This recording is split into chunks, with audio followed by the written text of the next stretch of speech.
আমি সব জায়গায় পরিষ্কার বলেছি, পরীক্ষায় যদি বসতে হয় 1 বছর পরে বসবো। জানুয়ারিতে স্কুলে ভর্তি হলে ডিসেম্বরে ফাইনাল পরীক্ষা হয়। আমি 5 থেকে 6-এ উঠবো কিনা সেটা ডিসেম্বরের শেষে ঠিক হয়। ন্যাচারালি আমিও 1 বছর পরে যে কোনো প্রশ্নের মুখোমুখি হতে রাজি আছি। 1 বছরের মধ্যে আমার কর্মই হোক আমার পরিচয়, কথা কম কাজ বেশি, এইটা নিয়ে আমি চলতে চাই। আমি মনে করি আমাদের সরকারের পঞ্চবিন্দুতে আমরা কাজ করছি। প্রথম হচ্ছে দেশের সুরক্ষা, অগ্রাধিকার 1। দ্বিতীয় হচ্ছে সাংবিধানিক দায়িত্ব পালন, অগ্রাধিকার 2। তৃতীয় হচ্ছে জনকল্যাণমূলক কর্মসূচি, বিন্দু 3। চতুর্থ বিন্দু হচ্ছে কেন্দ্রীয় সরকারের সমস্ত কর্মসূচিকে এই রাজ্যে লাগু করা বা কার্যকর করা বা শুরু করা বা চুক্তিবদ্ধ হওয়া। বিন্দু 5 শিল্পায়ন, বাণিজ্যিক পরিবেশ গড়ে তুলে ত্রিস্তরীয় কর্মসংস্থান, সরকারি শূন্যপদ পূরণ, শিল্পের মাধ্যমে কর্মসংস্থান। আর তৃতীয় হচ্ছে যারা নিজেরা ব্যবসা করে নিজেদেরকে প্রতিষ্ঠিত করতে চায় তাদেরকে বিভিন্নভাবে ব্যাংকিং, ঋণ সহ, ভর্তুকি কেন্দ্রিক বিভিন্ন স্কিম সহ নানাভাবে সহজ সরল পন্থায় তাদের সফল ব্যবসায়ী হওয়ার ক্ষেত্রে সরকারের সহযোগিতাকরণের মাধ্যমে আরেক শ্রেণীর কর্মসংস্থান সৃষ্টি করা হচ্ছে ত্রিমুখী কর্মসংস্থানের আমাদের লক্ষ্য। আমরা এই 5টা বিন্দুর উপরে কাজ করছি। কাজই হোক পরিচয়। পরীক্ষায় বসবেন 1 বছর পরে, এখন কাজ করতে চাইছেন, কথা কম কাজ বেশি। সেটা আমরাও চাই, কথা কম কাজ বেশি। কারণ এই সরকারের প্রতি মানুষের প্রত্যাশা অনেক অনেক কাজ করতে হবে। রাজ্যটার যা হাল করে দিয়ে গেছে আগের সরকার, অনেক কাজ করতে হবে, যেটা অল্প সময়ে করা সম্ভব না। সবাই আমরা 100 দিনে কি হলো, কতটা হলো, এই নিয়ে প্রশ্ন তুলছি, কিন্তু যে ক্ষত তৈরি করে গেছে আগের সরকার 15 বছরে, সেটা কি 100 দিনে মেকআপ করা সম্ভব? তো মুখ্যমন্ত্রীও ধরে নিয়েছেন, একটা টার্গেট নিয়েছেন। আমি তো মনে করি তাতেও সম্ভব না, 1 বছর একটা টার্গেট রাখছেন, তাও পরীক্ষাতে বসার মতো একটা অবস্থা আসবে এটা উনি বলতে চাইছেন। মানে পরীক্ষাতে বসার মতো একটা প্রিপারেশন বা নিজের পড়াশোনা বা নিজেকে তৈরি করা, যেটা আর কি বলি, সেটা আসবে 100 দিন, 1 বছর কাজ করলে সেটা আসবে। সেই জন্যে উনি 1 বছর টার্গেট রাখছেন, 1 বছর পরে পরীক্ষাতে বসবেন। এখন উনি কাজ করতে চাইছেন। কি কি কাজ? 5টা বিন্দু, মানে 5টা পয়েন্ট উনি বললেন। প্রথমেই বললেন দেশের সুরক্ষা, যেটা উনি করে দেখিয়েওছেন। সরকারে আসার পরে 45 দিনের মধ্যে বর্ডারে জমি দেওয়া, এটা খুব আগে, মানে ভোটের আগেই বলা হয়েছিল এবং খুবই গুরুত্বপূর্ণ বিষয়। আপনারা শুনেছেন, শাহ বলে গেছেন যে আমরা তো পায়ে পড়ছিলাম, হাতে পায়ে ধরছিলাম, তাতেও দেওয়া হচ্ছিল না। দেশের স্বার্থে বলছিলাম, বিজেপিকে দেওয়ার জন্য না। আগের সরকার দিত না। অফিসে বৈঠক করতাম, সেখানে হ্যাঁ হ্যাঁ করে যেই চলে গেলাম, কোনো পাত্তা নেই, দেশকে বিপদের মধ্যে ফেলে দেওয়া।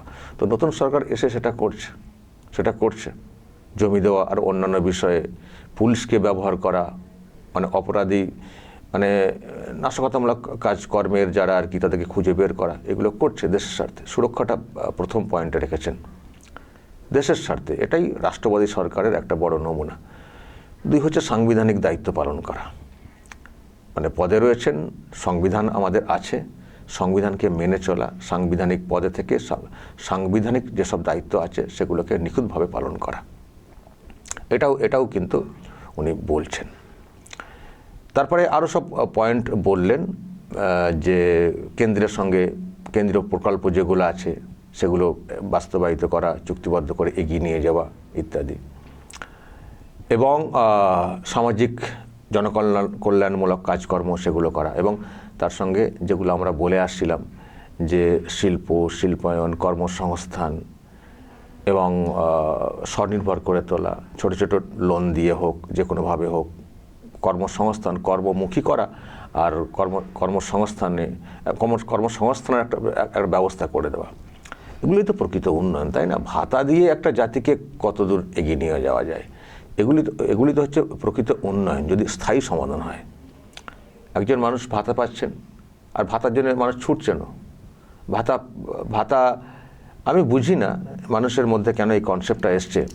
দেখবেন এই যে এখন যেটা অন্নপূর্ণা যোজনার যে বিষয়টা এসছে, সেখানে কি বলা হয়েছে যে 3,000 টাকা করে দেওয়া হবে তাদেরকেই যেসব মহিলারা মানে কিছুই করেন না, কিন্তু যারা 10,000 টাকার উপরে ইনকাম করেন তাদেরকে কিন্তু এই আওতায় আনা হবে না, মানে তাদেরকে এই টাকাটা দেওয়া হবে না। তো এতে অনেকে বলছেন যে তাহলে তো 10,000 টাকা ইনকাম না করলেই হতো, তাহলে আমি বসে বসে 3,000 টাকা পেতাম। ভাবুন মাইন্ডসেটটা কোন জায়গায় এসছে। মানে বসে বসে 3,000 টাকা পাবেন বলে তার শ্রম, তার দক্ষতা মানে কাজে লাগিয়ে তিনি 10,000 প্লাস ইনকাম করতেন, সেটা বলছেন তাহলে তো আমি না করলেই হতো, মানে আমি কাজ না করলেই হতো, বসে বসে পেতাম। আরে বসে বসে 3,000 পাবেন, কিন্তু আপনি তো বসে যাচ্ছেন, আপনি তো বেকার হয়ে যাচ্ছেন 3,000 টাকার জন্যে। আর 3,000 টাকাটার দরকার নেই, আমি নিজে ইনকাম করব, তার থেকে বেশি ইনকাম করব, এই মানসিকতা, এই চ্যালেঞ্জ, সে তো আপনার নিজেরও উন্নতি হচ্ছে না। 3,000 টাকার জন্য আপনি 12,000, 15,000, 20,000 যেমন ইনকাম করেন সেটা ছেড়ে দেবেন। ফলে আমাদের একটা সমস্যা, একটা জটিল সমস্যা, এটা বসে খাওয়া, কাজ না করে খাওয়া, এই মানসিকতা তৈরি হয়েছে। আমি সবাইকে খারাপ বলছি না, নিশ্চয়ই অনেক মহিলা এইসব মতে বিশ্বাসী না, তারা বলছেন কী হবে 3,000 টাকা তো আমাকে বেকার হতে হবে, আমি কাজ করে খেতে চাই, আমি ওর থেকে বেশি ইনকাম করবো, দরকার নেই 3,000 টাকা, আমার ওই 3,000 টাকার জন্য আমি নিজেকে বেকার করবো না, আমি বসে এখানে খাবো, আমি কাজ করবো, বেশি ইনকাম করবো, তাতে আমার লাইফটা আরও ভালো করে চলবে, অনেকে বলছেন। তো আমি যেটা বলতে চাইছিলাম যে ভাতা দিয়ে একটা জাতি কখনো বিরাট কিছু করতে পারে না, তো স্থায়ী সমাধানের প্রয়োজন। এখন ভাতা যেগুলো দেওয়া হচ্ছে এখনও এই সরকার যেটা দিচ্ছে এটা বাধ্য হয়ে দিচ্ছে। আমি অনেকবার ব্যাখ্যা দিয়েছি, আগের সরকার যে কনসেপ্ট তৈরি করে দিয়ে গেছে, মানে সরকারটাকে হটানোই যেত না যদি না মানে পাল্টা ভাতার একটা লোভই বলবো বা একটা প্রস্তাব যদি না দেওয়া যেত, সরকারটা হটতোই না। লক্ষ্মীর ভাণ্ডার সব ভোট দিয়ে দিতেন মেয়েরা, তো অনেকটা মানে একটা নড়িয়ে দেওয়ার মতো একটা অফার দিয়ে দেওয়া হয়েছে। তো সেটা কন্টিনিউ করছে সরকার, নাহলে আবার পরে কিছু বললে, পরের ভোটে আমরা এই করবো সেই করবো বললে যদি না মানুষ আবার বিশ্বাস করেন, বিশেষ করে যারা বিরোধী তারা তো প্রশ্ন তুলবেন না, আরে ওরা এইসব কথা বলছে, ওরা দেবে, জানেন না ভোটের আগে বলেছিল 3,000 করে লক্ষ্মীর ভাণ্ডার, এই অন্নপূর্ণা ভাণ্ডার দেবে, দিয়েছে। ফলে এই যে কমিটমেন্টের জায়গাটা যাতে কোনো প্রশ্ন না তৈরি হয় সেই জন্য ওনারা দিতে বাধ্য হচ্ছেন। কিন্তু এটাই শেষ কথা না আর কি, স্থায়ী সমাধান চাই, কাজ চাই, শিল্পায়ন চাই, রাস্তাঘাটের উন্নতি চাই, স্কুল কলেজ চাই, এটা চাই। তো ওনারা বলছেন সেটা করব। 5টা পয়েন্ট বলেছেন, কিন্তু 5টা পয়েন্টের ব্যাপ্তি অনেক আছে। 5টা পয়েন্টই যদি ভালো করে পালন করে যান তাতেই অনেক কিছু হয়ে যাবে, তাই না? তো সেটা ওনারা বলছেন, মানে মুখ্যমন্ত্রী কালকে বলেছেন এটা পঞ্চবিন্দুতে আমরা আছি, এই আপাতভাবে এগুলো টার্গেট করে এগোচ্ছি, এটা পয়েন্ট আকারে বলছেন। আরও বিস্তারিত ব্যাখ্যা দিলে আরও অনেক বিষয় জুড়ে যাবে। যারা ভাবছেন যে কই আমাদের ওইটা বললো না তো, সেটা বললো না তো, সেটাও জুড়ে যাবে। সব পয়েন্ট কোনো ব্যাখ্যা করা যায় নাকি, সব লিঙ্ক হয়ে হয়ে এগোবে।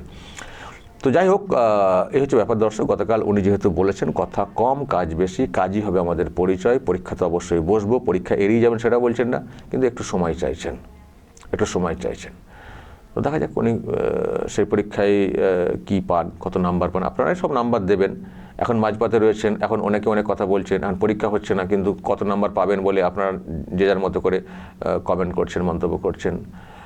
আর কিছু অ্যাজিটেশন তৈরি করা হচ্ছে অন্নপূর্ণা যোজনা নিয়ে, সেটা নিয়ে অনেকে বলছেন যা অ্যাজিটেশন হচ্ছে সরকার তো উল্টে যাবে, কিন্তু সমর্থনে যে মিছিলগুলো হচ্ছে সেটা আবার চমকে দিচ্ছে। অন্নপূর্ণা পাইনি বলে যে মিছিলটা হচ্ছে, মানে বিক্ষোভটা দেখানো হচ্ছে, আর পেয়েছি বলে যে মিছিলটা হচ্ছে সেটা অনেক গুণ বেশি।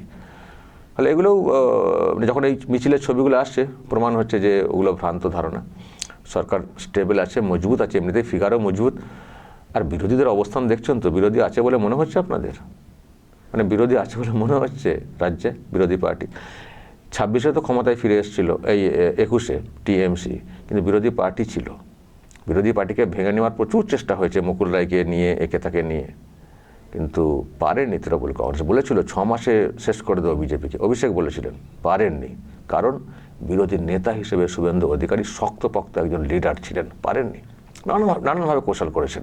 অনেকে তো বলেন আজকে শুভেন্দুর মুখ্যমন্ত্রী হওয়া নিয়ে অনেকে হয়তো কেউ ঈর্ষা করেন, কেউ করেন, কিন্তু তাদেরও বোঝা উচিত, এবং সেটা অনেকে মানেনও, যে শুভেন্দু না থাকলে হয়তো দলটা উঠেই যেত, যা শুরু করেছিল তৃণমূল কংগ্রেস 21-এর পরে।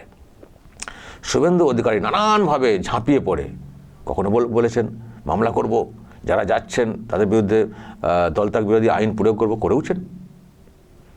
নানানভাবে কথা বলে গেছেন, ভোকাল টনিক দিয়ে গেছেন, উজ্জীবিত করে গেছেন, বিভিন্ন তারিখ বলে বলে মানুষের অ্যাটেনশন রেখে গেছেন, বিরোধী মনগুলোকে ঐক্যবদ্ধ করে রেখে গেছেন, করেছেন তো। উনি না থাকলে দলটার কী হাল হতো সে তো আমরা আন্দাজ করি।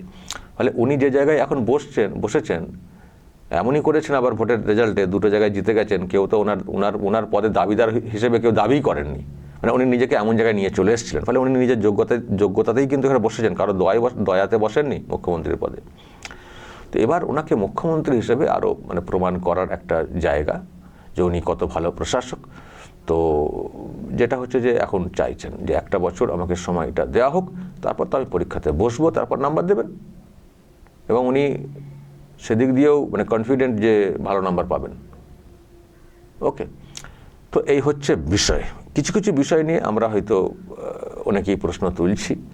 প্রশ্ন তোলাটা মানে অ্যাবনর্মাল কিছু না, নিশ্চয়ই প্রশ্ন তুলবেন। উনি তো বলেছেন গঠনমূলক সমালোচনা করবেন, কিন্তু আমি পরীক্ষায় বসবো 1 বছর পরে, আমি মানে দেখাবো কি করতে পারলাম কি পারলাম না। তো এই হচ্ছে বিষয়। দর্শক বলুন যদি আপনাদের কিছু বলার থাকে এই নিয়ে, যা বলার বলবেন এবং নজর রাখবেন আরামবাগ টিভিতে।